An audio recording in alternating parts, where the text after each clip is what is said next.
तो हेलो दोस्तों, आप सभी का स्वागत है आपके चैनल में। तो आज मस्ती सीरीज का एक और नया वीडियो अपलोड होने जा रहा है, जो कि है एसएसटी ज्योग्राफी का चैप्टर 1 रिसोर्स एंड डेवलपमेंट। तो ज्योग्राफी की शुरुआत हो चुकी है, ऐसे ही हर वीडियो आते रहेगा मस्ती सीरीज में।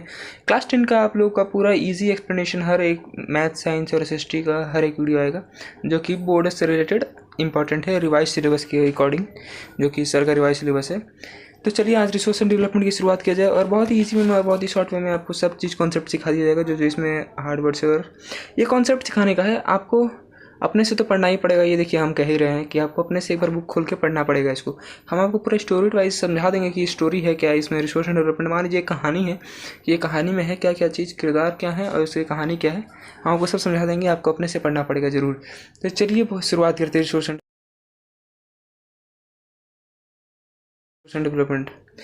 तो रिसोर्स एंड डेवलपमेंट, सबसे पहले आपको समझना पड़ेगा इसमें कि रिसोर्स क्या होता है। रिसोर्स क्या होता है भाई, देखिए एक सा डेफिनेशन है यहाँ पे लिखा गया है, आप पढ़ सकते हैं, जो कि नीड का सेटिस्फाई कर सकता है। Everything available in our environment which can be use to satisfy our needs is known as resources. और उसके तीन टाइप्स होते हैं, मतलब तीन एक क्राइटेरिया रहना चाहिए कि इन तीन चीज़ को होना ही चाहिए। जैसे कि पहला है टेक्नोलॉजिकली एसेसिबल, कल्चरली एक्सेप्टेबल और इकोनॉमिकली फैसिलेबल। देखिए टेक्नोलॉजी एसेसिबल क्या होना चाहिए, मतलब इसका मतलब यह है कि वो टेक्नोलॉजी से एसेसिबल होना चाहिए। मतलब ऐसा नहीं होना चाहिए कि उसका टेक्नोलॉजी नहीं है, वो रिसोर्स है पर उसका टेक्नोलॉजी नहीं है। टेक्नोलॉजी होना चाहिए हम लोग के पास कि ईजी टेक्नोलॉजी से हम लोग इसको निकाल सकते हैं, टेक्नोलॉजी। और इकोनॉमिकली फैसिलेबल का मतलब है कि वो हम लोग बजट में आना चाहिए। ये नहीं कि भैया एक बार निकाले और उसी में हम लोग का मतलब, जैसे कि आप समझ सकते हैं कि स्पेस में जाना कितना मुश्किल है, एक रॉकेट बनना कितना मुश्किल है, एक बार में कितना सारे रिसोर्सेज लगता है, फ्यूल लगते हैं। तो वो बहुत ही इकोनॉमिकली फैसिलेबल है, पर उतना नहीं है, वो बहुत ही हाई उसमें प्राइस चाहिए रहता है और बहुत ही उसमें रिसोर्स का भी लॉस होता है, एक बार फ्यूल जाने में बहुत दिक्कत है वही। और कल्चरली एक्सेप्टेबल भी होना चाहिए, मतलब सारा कल्चर उसको एक्सेप्ट करना चाहिए, सोसाइटी उसको एक्सेप्ट भी करना चाहिए, ठीक है।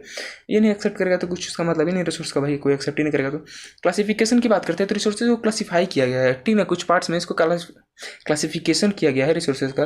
तो क्लासिफिकेशन 4 टाइप्स में हुआ है, देखिए 4 टाइप्स में हुआ है, on the basis of origin, exhaustibility, ownership और डेवलपमेंट। तो चलिए एक एक करके पढ़ा जाए। ओरिजिन की बात करते हैं पहले।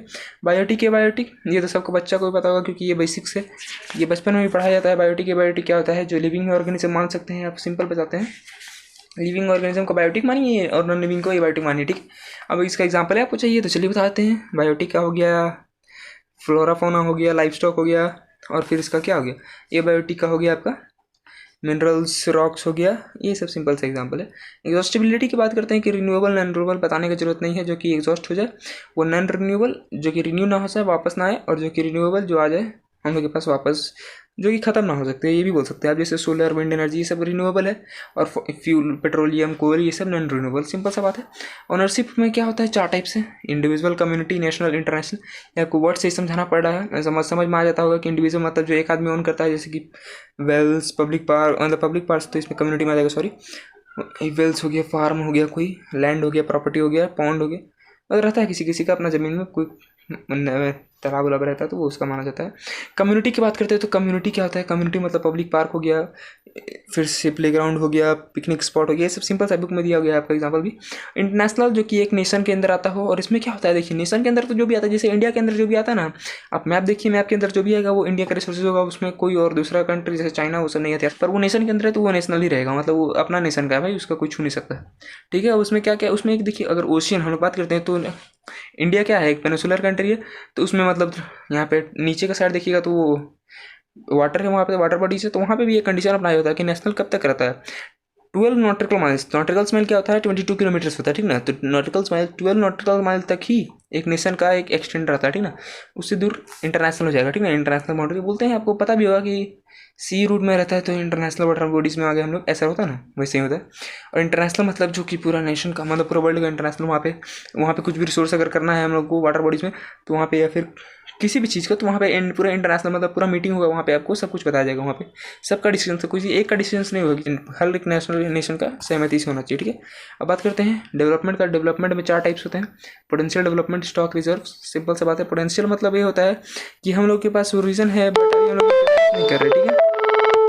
हाँ, तो बात करते हैं पोटेंशियल रिसोर्सेज के बारे में। तो पोटेंशियल रिसोर्सेज वो रिसोर्सेज होते हैं कि जो फाउंड होते हैं कोई एक रीजन में, वो रिसोर्सेज वहाँ पे मौजूद है पर अभी हम लोग उसको यूटिलाइज़ नहीं कर रहे हैं। जैसे कि आप राजस्थान में देख लीजिए कि सोलर एनर्जी वहाँ पे उतने हाई एक्सटेंट पे वहाँ पे उसका यूटिलाइजेशन नहीं हो रहा है। डेवलप्ड मतलब जो कि रिसोर्सेज है और वो ईजिली यूज हो रहा है, वो डेवलप्ड हो गया, सिंपल सा है, जो कि सब चीज़ में हो चुका है, हम लोग यूज़ कर रहे हैं रिसोर्सेज को, ठीक है। स्टॉक क्या होता है, स्टॉक में अभी तक हम लोग के पास उतना अप्रोप्रिएट टेक्नोलॉजी ही नहीं है, इसमें याद रखिएगा टेक्नोलॉजी नहीं है, इसमें क्या है अभी हम लोग यूटिलाइज नहीं कर रहे हो। रिजर्व क्या होता है, इसको फ्यूचर जनरेशन के लिए स्टोर करके रखा जाता है ना, इसको सबसेट ऑफ स्टॉक भी बोला जाता है, ठीक है। रिजर्व सिंपल सा है, फ्यूचर जनरेशन के लिए इसको रखा गया है, अभी यूज़ नहीं किया जा रहा है, ठीक है। ये होता है क्लासिफिकेशन चार्ट, क्लासिफिकेशन बहुत ईजी समझ में आ गया होगा आप लोग को। अब बात करते हैं रिजर्व रिसोर्स प्लानिंग के बारे में। तो रिसोर्स प्लानिंग के बारे में आपको डेवलपमेंट ऑफ रिसोर्सेज भी बता देते हैं कि ये एक टॉपिक है हम लोग के पास। तो डेवलपमेंट ऑफ रिसोर्सेज क्या होता है कि मतलब रिसोर्स को आप समझ सकते हैं कि ये एक गिफ्ट ऑफ नेचर है, जो कि हम लोग को बहुत ही वाइज मैनर में इसका यूज़ करना चाहिए, नहीं तो बहुत ही दिक्कत भी हो सकता है। जैसे कि कुछ तकलीफें भी हम लोग मतलब डिफिकल्टीज भी फेस करना पड़ता है किसी के कुछ ही कि फ्यू इंडिविजुअल की वजह से। हाँ, तो इसमें क्या होता है कि किसी इंडिविजुअल की वजह से सबको तकलीफ का सामना करना पड़ता है, क्योंकि वो लोग क्या करते हैं, सोसाइटी को दो सेक्शन में डिवाइड कर देते हैं, रिच और पुअर में। क्योंकि वो लोग क्या करते हैं, सारा रिसोर्सेज को एक ही बार में एक्यूमुलेट कर देते हैं और सब अपने पास रखते हैं। तो इससे क्या होता है, डिफरेंस क्रिएट हो जाता है पीपल के बीच में। सिंपल सा यही, इसी की वजह से क्या क्या होता है, रिसोर्स में ग्लोबल क्राइसिस देखने मिलता है, global warming, ozone layer depletion, environmental population, land degradation, ये सब का सामना करना पड़ता है। ये बहुत दिक्कत का बात है। तो इसी की वजह से कॉन्सेप्ट आता है सस्टेनेबल डेवलपमेंट का। तो इसमें क्या होता है कि यूज़ करना पड़ता है हम लोग को रिसोर्सेज को एक वाइज मैनर में, बिना डैमेज किए हुए फ्यूचर जनरेशन का नीड को, ठीक है। तो फ्यूचर जनरेशन के नीड को मद्देनजर रखते हुए, मतलब समझते हुए कि उन लोगों को क्या ज़रूरत है, अभी हम लोग एक वाइज मैनर में यूज़ करते हैं रिसोर्सेज को। सिंपल सा है, बहुत ईजी में समझाया आपको सस्टेनेबल डेवलपमेंट। तो इसी में क्या हुआ था, इसी की वजह से एक रियो डी जेनेरियो में अर्थ समिट हुआ था 1992 में। तो इसमें क्या हुआ था, यही कॉन्सेप्ट एजेंडा 21 इसमें निकला था, जो कि क्या करता था, achieving sustainable development in 21st century का एजेंडा था, ठीक ना। एजेंडा 21 में निकला था, ये आपका आ सकता है इसमें भी क्वेश्चन, तो इसको आप देख लीजिएगा पेज में, इसमें बुक में दिया गया, ठीक है। रिसोर्स प्लानिंग क्या होता है, रिसोर्स प्लानिंग वही होता है कि इंडिया से बड़े कंट्री में आप देखिएगा, एग्जांपल ले रहे तो इंडिया से बड़ी कंट्री में कोई जगह पे बहुत ज़्यादा इस अमाउंट में रिसोर्स कुछ मिलता है, जैसे कि आपको एग्जांपल हम देंगे, और किसी जगह पे बहुत ही कम है ही नहीं, अबंडेंस है। तो जैसे कि झारखंड, छत्तीसगढ़, मध्य प्रदेश में मिनरल डिपॉजिट है, कोल डिपॉजिट बहुत हाई मात्रा में है। अरुणाचल प्रदेश में क्या है, अबंडेंस ऑफ वाटर बहुत मात्रा में है। पर क्या है, अरुणाचल प्रदेश में लैक ऑफ इंफ्रास्ट्रक्चर है, वहाँ पे इंफ्रास्ट्रक्चर की बहुत कमी है। राजस्थान में सोलर और विंड एनर्जी का बहुत मात्रा में, मतलब बहुत वहाँ पे अपॉर्चुनिटीज़ हैं। पर वही देखिएगा तो लैक ऑफ वाटर रिसोर्सेज बहुत कमी है। ये सब रिसोर्स प्लानिंग की जरूरत इसलिए होता है क्योंकि कोई जगह पे कुछ ज़्यादा मात्रा में रहता है और कोई जगह पे बहुत ही कम मात्रा में रहता है। तो इन दोनों को मैनेज करने के लिए रिसोर्स प्लानिंग का बहुत जरूरी है। तो रिसोर्स प्लानिंग इन इंडिया में क्या करना पड़ेगा, आपको सबसे पहले आइडेंटिफाई करना पड़ेगा कि किस रीजन में, कंट्री के किस रीजन में कितने अमाउंट में क्या रिसोर्सेज है और उसका क्वालिटी क्या है, उसका क्वांटिटी क्या है, ये सब का आपको सर्वे करना पड़ेगा, मैपिंग करना पड़ेगा। उसके बाद क्या करना पड़ेगा, सेकंड स्टेप आप समझ सकते हैं कि उसको स्ट्रक्चर वे में आपको समझना पड़ेगा। उसके लिए टेक्नोलॉजी लाना पड़ेगा, वैसा इंतजाम करना पड़ेगा, स्किल्ड लेबर को हायर करना पड़ेगा, उस रिसोर्स प्लानिंग को इम्प्लीमेंट करने के लिए, समझ रहे ना आप। हाँ, तो उसके लिए और थर्ड प्लान क्या है, रिसोर्स प्लान। आपका जो रिसोर्स प्लान है उसको नेशनल रिसोर्स प्लान से मैच करना पड़ेगा। अगर मैच नहीं किया तो फिर वो दिक्कत हो जाता है, उसमें कुछ बदलाव भी करना पड़ सकता है आप लोगों को, ठीक ना। तो ये बहुत ही ज़रूरी है, आपको ये समझना पड़ेगा। इतना ही था रिसोर्स प्लानिंग में, ठीक ना। कंजर्वेशन ऑफ रिसोर्सेज में समझ में आ गया, सिंपल सा एजेंडा 21 या फिर सस्टेनेबल डेवलपमेंट, कि आपको रिसोर्स को बहुत ही कंजर्व वे में आपको यूज़ करना पड़ेगा, नहीं तो बहुत दिक्कत हो जाएगा। Land resources the most important resources, यहाँ पे देख सकते हैं। ये क्या है, लैंड ही पे हम लोग भी खड़ा है, वो भी लैंड ही है, यहाँ पे बहुत ज़रूरी है। लैंड के बिना तो बहुत दिक्कत हो जाएगा हम लोग के लिए।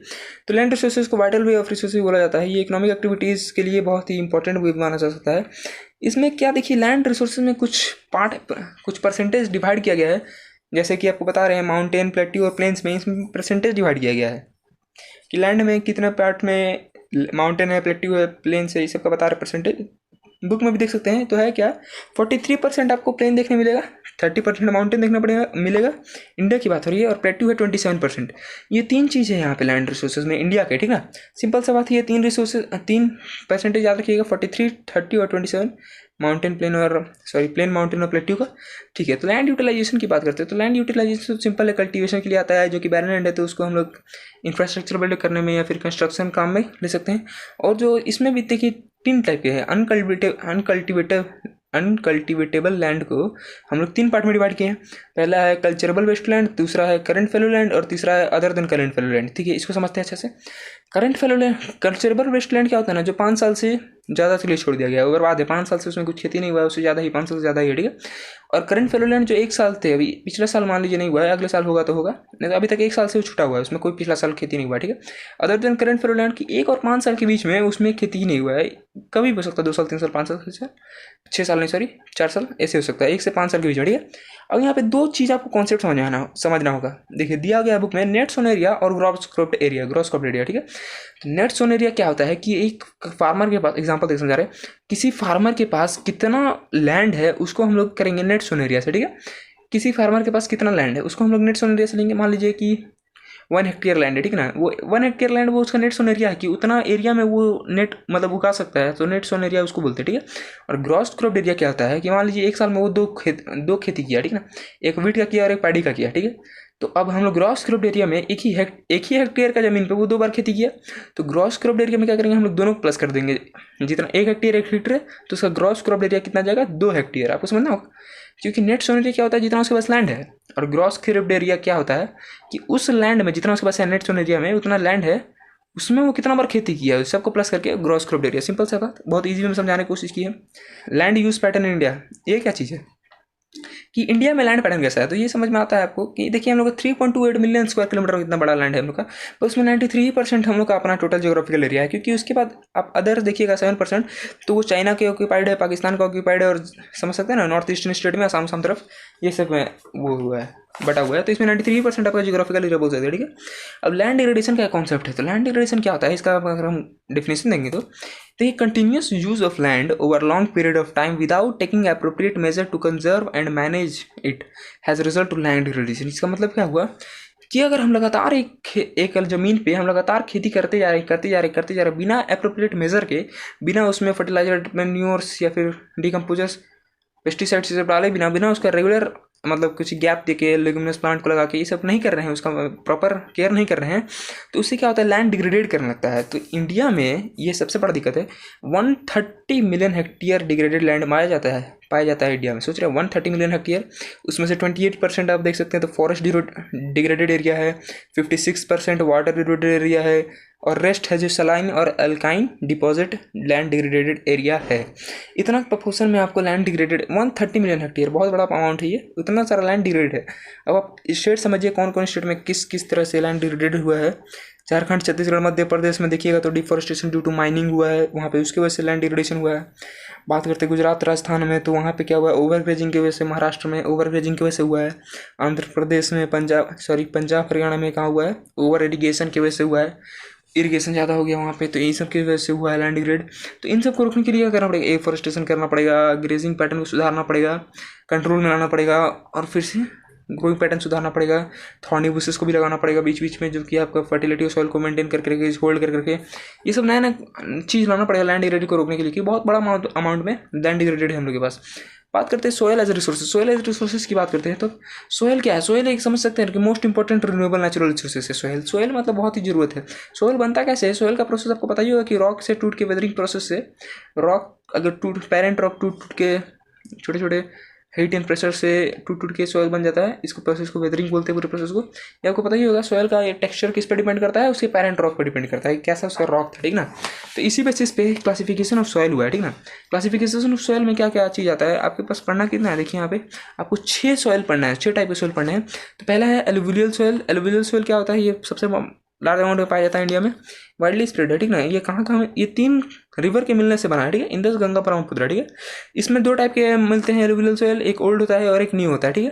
भांगर बोलते हैं ओल्ड वाले को और खादर बोलते हैं न्यू एलुवियल सॉइल को, ठीक है। भांगर और खादर 2 डिवाइडेड एलुवियल सॉइल में।